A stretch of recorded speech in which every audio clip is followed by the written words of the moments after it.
कौन है? विद्यापति। विद्यापति मैथिल कोकिल, बहुत ही इनकी जो पंक्तियां होती हैं बहुत ही मधुर होती हैं। तो इनका जो जन्म है वो है 1350। ये शैव थे। इनके गुरु इनके गुरु हरिमिश्र थे। इनके गुरु हरिमिश्र थे। एक मिनट।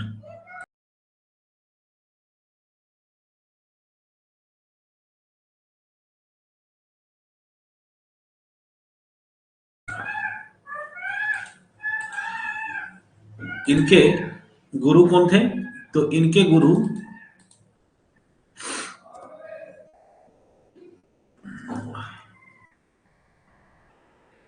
गुरु हैं हरि मिश्र। दरभंगा के थे।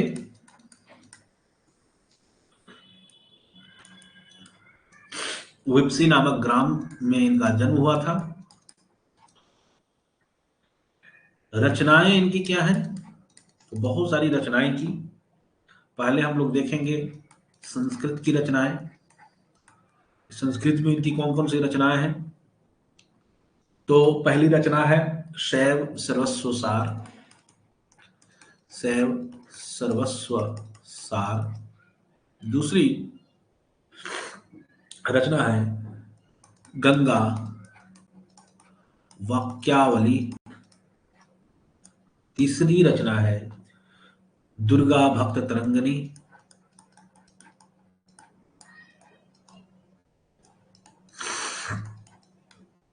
दुर्गा भक्त तरंगिणी। चौथी रचना है भू परिक्रमा। पांचवी रचना है दान वाक्यावली।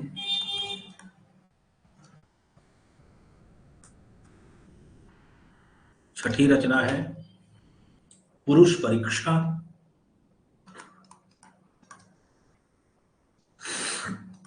परीक्षा। सातवीं रचना है विभाग सार। आठवीं रचना है लिखनावली। ठीक है। और नौवीं रचना है गया पत्तलक वर्ण कृत्य। ठीक है। ये 9 रचनाएं इनकी किसमें है? तो संस्कृत में है। और इनकी कौन सी रचनाएं हैं? तो अवहट्ट देख लीजिए। अवहट्ट में है 2 रचनाएं। एक कीर्तिलता। इस कीर्तिलता और दूसरी रचना है कीर्ति पताका। इस कीर्तिलता से संबंधित क्या महत्वपूर्ण पॉइंट्स हैं? तो पहला, इसे इन्होंने कहानी कहा। ठीक। दूसरी, कीर्ति सिंह का वर्णन है। तीसरी, भृंगी संवाद के रूप में। ठीक है। भृंगी संवाद के रूप में इसका वर्णन है। और इसमें जो कीर्ति सिंह की वीरता का वर्णन है। इसमें शिव सिंह की वीरता का वर्णन है। अब आ जाइए, इनकी एक रचना जो मैथिली में प्रसिद्ध है वो है, जो सबसे ज्यादा इनकी प्रसिद्धि का कारण बना, वो है पदावली। और एक नाटक लिखा जिसका नाम है गोरक्ष विजय। यह क्या है? यह नाटक है। इस नाटक का जो गद्य भाग है वह संस्कृत में है और पद्य जो भाग है वह मैथिल में है। ठीक है, यह भी ध्यान देने की चीज है। अब इनके विषय में एक बात और आती है कि इन्हें क्या कहा जाए, इन्हें कहा क्या जाए, क्या इन्हें श्रृंगारी कवि कहा जाए, क्या इन्हें भक्ति कवि कहा जाए। ठीक है, तो इस पे अनेक विद्वानों का अलग अलग मत है, तो उसकी भी श्रृंखला हम लोग देख लेते हैं। तो सबसे पहले इनको जिन जिन लोगों ने क्या क्या कहा, कुछ लोगों ने इनको कहा श्रृंगारी, कुछ लोगों ने इनको कहा भक्त, कुछ लोगों ने इनको कहा रहस्यवादी। ठीक है, किसने क्या क्या कहा, तो सबसे पहले हम लोग देखते हैं श्रृंगारी। तो हर प्रसाद शास्त्री, रामचंद्र शुक्ल,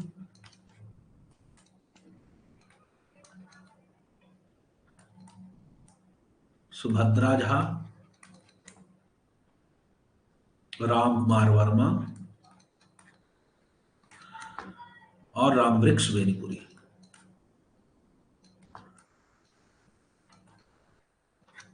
ये मानते हैं कि ये कौन थे, तो ये मानते हैं कि ये श्रृंगारी कवि थे। ठीक है, ये क्या मानते हैं कि ये श्रृंगारी कवि थे। आगे आगे हम लोग देखते हैं कि इन्हें भक्त कवि कौन मानता है, तो भक्त मानता है ब्रज नंदन सहाय, श्याम सुंदर दास और हजारी प्रसाद द्विवेदी। ये इन्हें भक्त मानते हैं। और आगे कौन है, तो आगे हैं जो रहस्यवादी मानने वालों में से हैं। वो क्या मानते हैं, कौन कौन मानते हैं इन्हें रहस्यवादी, तो रहस्यवादी मानने वाले विद्वानों में है, रहस्यवादी मानने वाले विद्वानों में है पहला ग्रियर्सन, दूसरा नागेंद्र नाथ गुप्त और तीसरा जनार्दन मिश्र।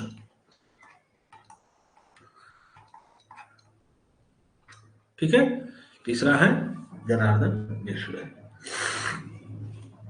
इनके विषय में और क्या क्या महत्वपूर्ण बातें हैं, इन्हें उपाधि क्या क्या की, बहुत सारी उपाधि है इनकी, उपाधि देख ले। पहला अभिनव जयदेव, दूसरा कवि शेखर, तीसरा कवि कंठहार, चौथा नव कवि शेखर, पांचवा खेलन कवि, छठा दशावधान, सातवां पंचानन और आठवां जो बहुत ही प्रसिद्ध है मैथिल कोकिल। ठीक है, इसके अतिरिक्त इनके विषय में और भी महत्वपूर्ण क्या तथ्य है, तो इन्हें जातीय कवि कहा गया। किसने कहा, तो बच्चन सिंह ने। इन्हें पंच देवोपासक कहा गया। किसने कहा, तो हरप्रसाद शास्त्री ने। इनकी पदावली को नागिन की लहर किसने कहा, निराला ने। श्रृंगार के श्रृंगार रस के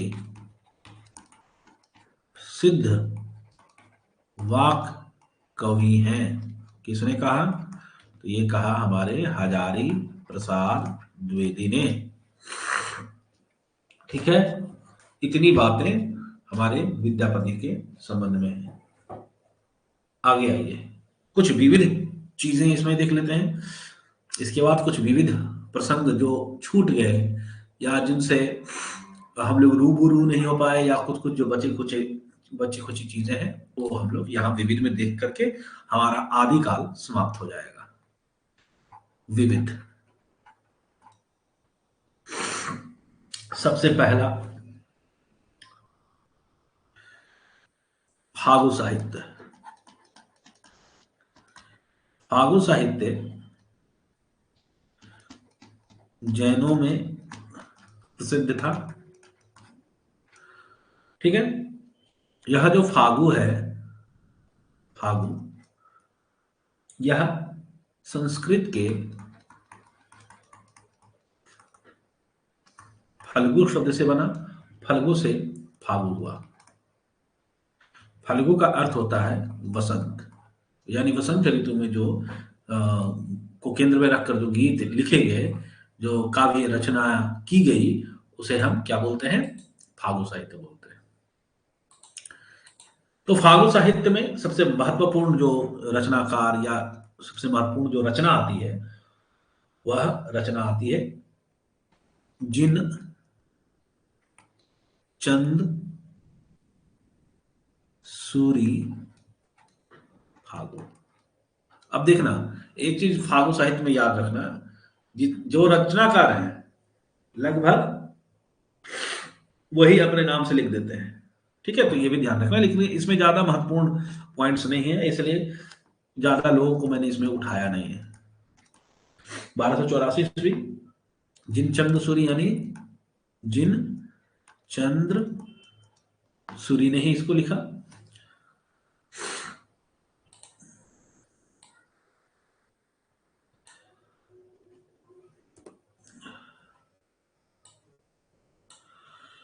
किसने लिखा इसको? तो इसको लिखा जिन चंद सूरी ने। जिन चंद सूरी की ही यह रचना है। एक महत्वपूर्ण पॉइंट क्या है कि फागु काव्य परंपरा का यह प्राचीनतम ग्रंथ है, यह ध्यान रखना है। और इसमें 25 छंद है, यह ध्यान रखना है। इसके बाद एक रचना आती है जिसके विषय में कुछ जानकारी नहीं, लेकिन इतना याद रखना, जो दूसरी रचना आती है, सिर्फ इतना इसके विषय में याद रखना है कि एक नाम है सीरी थूली भद्य। ठीक है, निस्थूल भद्र फागु इसका शुद्ध नाम हुआ। इसका क्या है? ये सर्वाधिक सुंदर फागु साहित्य, बस इतना ही इसको याद रखना। तीसरा एक है नेमिनाथ फागु। क्या है? नेमिनाथ फागु। इस किसकी रचना है? तो राजशेखर सूरी की रचना है, पहली चीज। 1350 की रचना है, दूसरी चीज। नेमिनाथ तथा राजुल के विवाह की घटना है, और चौथी चीज 29 छंद है। आगे देखिए, चौथा है वसंत विलास फागु। इसका संपादन माता प्रसाद गुप्त ने किया। 13वीं की रचना है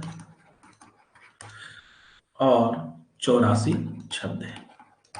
यह ध्यान देने की आवश्यकता है।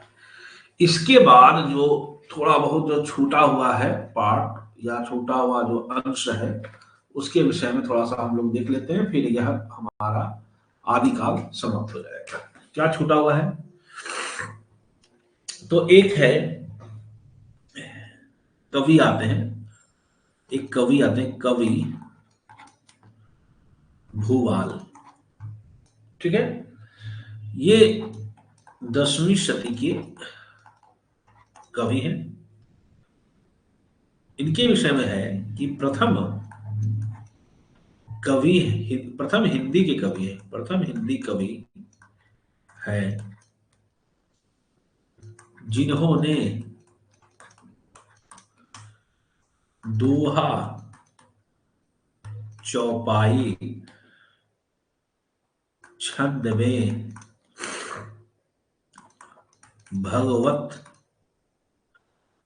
भगवत गीता का अनुवाद किया। ठीक है, ये ध्यान रखने की आवश्यकता है। आगे अगला क्या है? अगर तथ्य कहें, महत्वपूर्ण तथ्य, तो पहली चीज यह कि आदि काल को अनिर्दिष्ट लोक प्रवृत्ति का युग माना। किसने? शुक्ल ने। दूसरा, आदि काल को अत्यधिक विरोधी और व्याघातों का युग माना। किसने माना? तो हमारे हजारी प्रसाद द्विवेदी ने।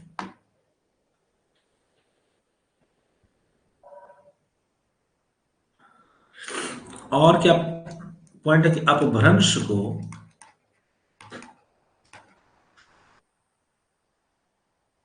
पुरानी हिंदी मानने वाले कौन थे? तो गुलेरी मानते थे, चंद्रधर शर्मा गुलेरी, राहुल सांकृत्यायन और रामचंद्र शुक्ल। कुछ विद्वान कहते थे कि नहीं, अपभ्रंश हिंदी से पृथक है।